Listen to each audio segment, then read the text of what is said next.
Okay, నమస్కారం రాములు గారు.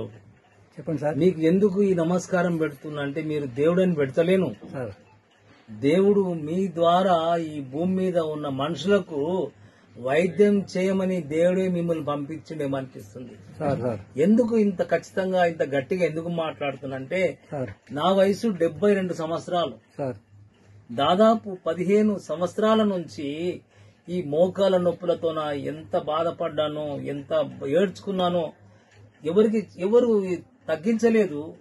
ఆ తర్వాత ఎన్ని హాస్పిటల్స్ తిరిగితే ఎక్స్రేలు తీసి బొక్కలన్నీ అరిగిపోయినాయి కాబట్టి మీరు ఆపరేషన్ చేయించుకోండి అని చాలా మంది హాస్పిటల్స్ లో నాకు సలహాలు ఇచ్చిండ్రు.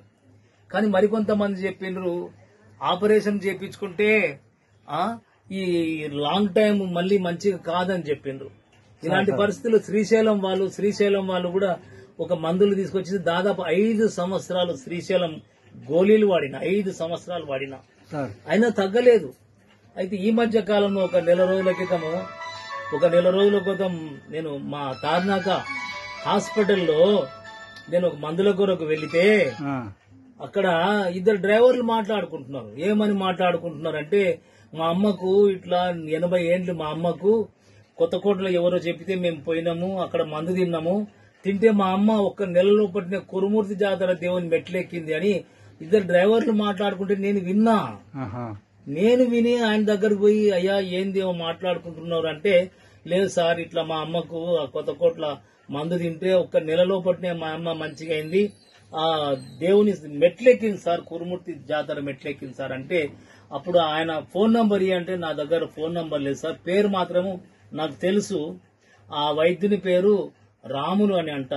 అక్కడ కొత్త బస్ స్టాండ్ దగ్గర, కర్నూలు కొత్త బస్ స్టాండ్ దగ్గర ఉంటది, గంతనే నాకు తెలుసు సార్ అంటే, వెంటనే మరుసటి రోజు అక్కడికి వెళ్లి హైదరాబాద్ నుంచి ఇక్కడికి వచ్చి, ఇక్కడ నాకు తెలియదు, ఈ చుట్టుపక్కల వాళ్ళని అడిగినా, అయ్యా ఇక్కడ ఆయుర్వేదిక్ మందు ఎక్కడో రాములు అని అంటే ఆయన ఇస్తాడంట కదా అంటే, వాళ్ళ ద్వారా వస్తే ఇక ఏదో 15 ఏళ్లకెళ్ళి కట్టె పట్టుకొని నడుస్తున్న, కట్టె పట్టుకొని నడిస్తే కూడా ఎప్పుడు కట్టె చేతకెళ్ళి కింద పడిపోతుందో, నేను కింద పడిపోతానేమో, కాళ్ళు ఇరిగిపోతాయేమో అన్నంత బాధతో వచ్చి సరే ఇక మెట్లు సారేమో 2 అంతస్తుల మేడ మీద ఆయన వైద్యశాల ఉన్నది, ఎక్కలేకపోతున్నా.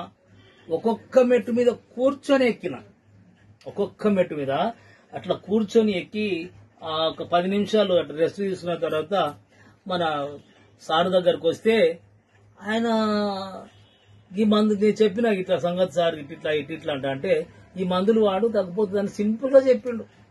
పెద్దగా ఏం చెప్పలే, సింపుల్ గా చెప్తే నేను అనుకున్నా ఇంత సింపుల్ గా మాట్లాడుకున్నాడు ఈ సారు, గొప్పగా చెప్తలేడు ఎందుకు, 2 మాటలన్నా ముగిచేసిండు అనుకున్నా. ఆ తర్వాత సార్ కోడలు ఉంది, ఆమె చెప్పింది, అంకుల్ మీకు ఒక 10 రోజుల్లో తప్పకుండా న్యాయం కలుగుతుంది అంకుల్, 10 రోజులు మాత్రం వాడండి అని చెప్పితే, సరేలే ఏం చేస్తాం, 15 సంవత్సరాల నుంచి బాధపడుతున్నా, చూద్దాం ఒక 10 రోజులు ఏముంది అని మందులు తీసుకొని పోయినా. 5-6 రోజులకి ఈ మోకాల లోపల గట్టితనం ఏర్పడింది. 5-6 రోజు అసలు కుర్చీ మీద కూర్చొని లేవనికి రాదు నాకు. ఈ 2 హ్యాండ్స్ పట్టుకొని లేచి నిలబడిన తర్వాత అడుగులు వేయడానికి రాదు. కింద అసలు కూర్చోలేను, కింద అసలు పడుకోలేను. అట్లాంటిది 5-6 రోజుల లోపటినే, ఆ మందు తిన్న 5-6 రోజుల లోపటినే మోకాలలో ఒక గట్టితనం ఏర్పడితే, అప్పుడు నా భార్యతో నిన్న ఆనందం పంచుకున్నా. ఇగో మెట్లు ఇట్లా అల్గా ఎక్కువ వచ్చినాయి, ఇప్పుడు దుంకుదాం అనిపిస్తుంది, డాన్స్ చేద్దామన్నంత. ఎందుకంటే 15 ఏళ్లకి నేను పనికిరానేమో అయిపోయింది. 72 ఏళ్లు కదా. డాక్టర్లు ఏమంటారు అంటే, ఎముకలు అవి మొత్తం అరిగిపోయిన తర్వాత ఎవరి వల్ల కాదు, దాంట్లో గుజ్జు పెంచడానికి ఎవరి వల్ల కాదు. ఇప్పటి వరకు మందులు కనుక్కోలేదని అపోలో హాస్పిటల్, నిమ్స్ హాస్పిటల్, మా తార్నాక హాస్పిటల్ ఎంతో మంది చెప్పారు. కానీ మనం ఎంతమంది చెప్పినా గానీ ఏదో ఆశ ఉంటది, ఎక్కడో మనకు ఒక సహాయం దొరుకుతుందేమని ఒక ఆశ ఉంటది. ఆ ఆశతోన పోయిన నెల వచ్చినా, ఇప్పటికీ ఇది ఒక నెల రోజులే వాడిన మందు, ఇది 2 నెలల కొరకు వచ్చిన నా ఆనందం మీ అందరితోనే పంచుకుంటున్నా. ఇప్పుడు మళ్ళా మందులకు వచ్చినా, ఇప్పుడు ఇంకా మా ఫ్రెండ్స్ వాళ్ళకు రకరకాల ప్రాబ్లమ్స్ ఉన్నాయంటే, మా ఫ్రెండ్స్ మాత్రం అందరిని తీసుకొని వచ్చినాయి. ఈ రోజు నీవు చెప్పిందంతా కరెక్టే, కానీ బాగా చేసేది నేను కాదు, బాగా చేసేది ఆయన ఈయన, కానీ పేరు నాకు వస్తుంది. బాగా చేసింది భగవంతుడు. పేరు నాకు వస్తుంది. అదంతా భగవంతుని చెందాలి, నాకు కాదు. కానీ భగవంతుడు మీ ద్వారా ఈ ప్రజలకు సేవ చేయిస్తున్నాడని నేను అనుకుంటున్నా. ఇట్లా మేడం చెప్పంగా మన ఢిల్లీ ప్రభుత్వం గమనించి నాకు డాక్టర్ సర్టిఫికేట్ ఇచ్చిండు. డాక్టర్ సర్టిఫికేట్ కూడా ఇప్పుడు వైద్యరత్న అవార్డు కూడా రాబోతుంది. వైద్యరత్న అవార్డు. దేవుడు మీకు ఇంకా మంచి ఎక్కువ ఆయుష్యాలు